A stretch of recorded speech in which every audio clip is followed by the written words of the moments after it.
En ces jours-là, Hérode, le tétrarque, entendant parler des prodiges accomplis par Jésus, déclara à ses serviteurs: C'est Jean le Baptiste. Il est ressuscité d'entre les morts, et c'est pourquoi les miracles s'accomplissent par son intermédiaire.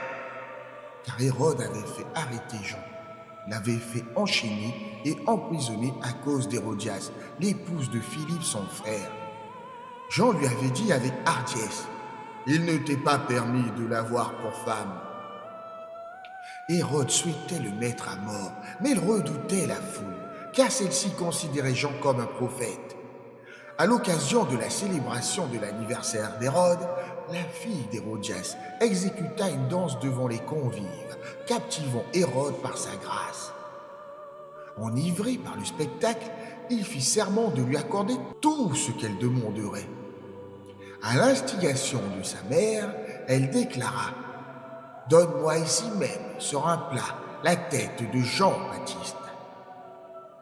Bien que troublé et attristé, le roi, lié par son serment et désireux de ne pas perdre la face devant ses invités, ordonna qu'on lui accorde sa requête. Il dépêcha un bourreau qui décapita Jean dans sa prison. La tête de Jean fut apportée sur un plat et remise à la jeune fille, qui la porta à sa mère. Les disciples de Jean vinrent prendre son corps, l'ensevelir avec respect, puis allèrent annoncer la nouvelle à Jésus.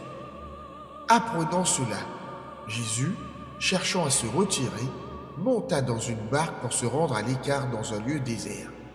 Mais les foules, en entendant cela, quittèrent les villes et le suivirent à pied.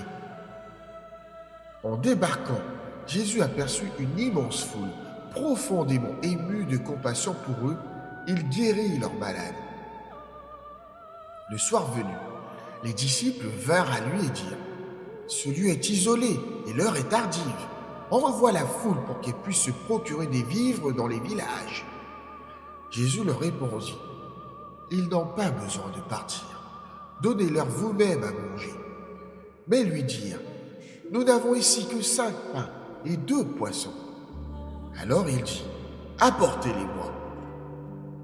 Ayant fait asseoir la foule sur l'herbe, Jésus prit les 5 pains et les 2 poissons. Levant les yeux vers le ciel, il rendit grâce, remplit les pains et les donna aux disciples, qui les distribuèrent à la multitude. Tous mangèrent et furent rassasiés. Ils ramassèrent 12 paniers pleins des morceaux restants. Ceux qui avaient mangé étaient environ 5000 hommes, sans compter les femmes et les enfants. Immédiatement après, Jésus pressa ses disciples de monter dans la barque et de passer sur l'autre rive, pendant qu'il renvoyait la foule. Une fois la foule dispersée, il gravit la montagne pour prier en solitude. À la tombée de la nuit, il était là, seul. Pendant ce temps, la barque, battue par les vagues, se trouvait déjà loin au milieu de la mer, car le vent leur était contraire. À la 4e veille de la nuit, Jésus s'avança vers eux en marchant sur les eaux.